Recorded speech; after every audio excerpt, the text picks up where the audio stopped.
Your dictation will start in 3 seconds. 3, 2, 1.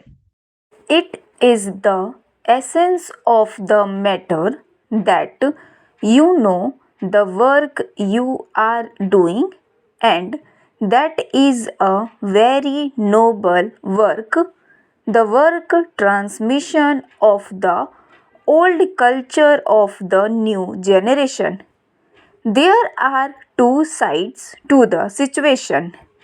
There is the student, the boy and girl, and there are the things of culture, the things that human beings by their cultural efforts have made.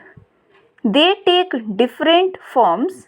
They take the form of books, they take the form of songs, they take the form of buildings, they take the form of places, they take all sorts of forms.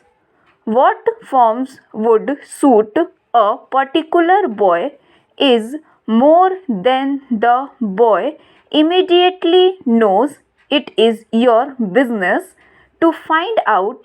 It is your business to expose him to the various facts of the culture, which is his culture, and from which only he can be educated, and see which part of the culture appeals to him more, for which part has he understanding, for which part has he a flair, and make use of that part in order to develop him.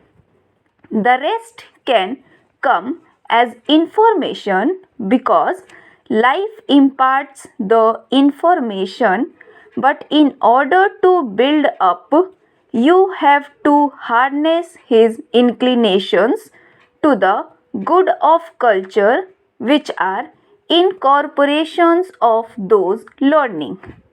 And when you bring them together, the child begins to grow. The child begins to grow on those goods of culture by understanding them, by adding on them, by amending them, by changing them, by appreciating them. He also becomes a cultured human being. And a cultured human being is the end of educational effort. What I am saying is easily said, is difficult to do, and I want you to do the difficult thing. Don't be satisfied with the easy things. The easy thing is usually wrong, and in a process as complicated as education, the easy things is more often than not wrong. Therefore, apply your mind to understanding the personality of the students, and apply your mind to the structure of the cultural goods, which are the instrument of education, and try to find out the correspondence between the two and bring them together. You have to awaken this consciousness in him also, so that he approaches his problem as I am requesting you to approach yours. If that is done, education would a different thing. It was mainly on account of this view of education that I was at a certain time responsible for advocating the scheme of basic education. I have been called the father of basic education. It is not a very proud thing to be a father of stillborn child. But in any case, one does one's best. Basic education, in my opinion, has not had a fair trial. Once at a conference, I said basic education failed and people who are against basic education were overjoyed and said this man who is supposed to be the author of basic education confesses that basic education has failed, therefore basic education is wrong. I never meant that. Basic education, in my opinion, is not wrong, and sooner or later, our country will have to come to basic education, and I believe that it will come sooner rather than later. The education that we had been giving, with which we are accustomed, this education cuts off the education from the life of the people.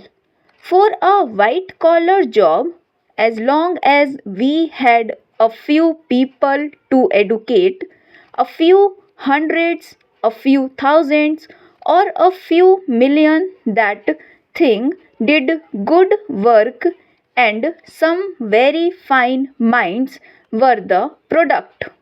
But if we have to educate everybody in a people of billion, you cannot educate them in such a way as to take them off from the work. Then you all will starve. You all have all the philosophy in the world, but will have no food to eat and will have no clothes to wear. Why should anybody produce clothes for you if you can philosophize? Why should anybody produce food grains for you if you can philosophize? When we are few, our population was a small number, people could devote themselves to philosophy because the others fed them and rejoiced in feeding them. In the circumstances as they are, you cannot take people away from their work.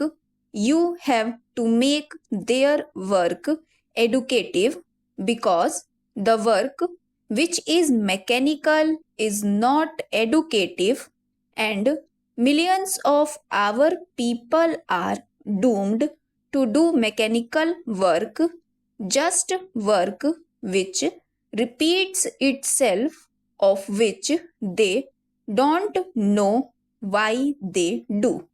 But if you can make their work educative, that is a process in which they learn to think and judge and select and choose, then you have made work into an educative process that we will have to do if we don't want to go under. And I do hope, as an optimist, that we will not go under. Therefore, we will have to do it.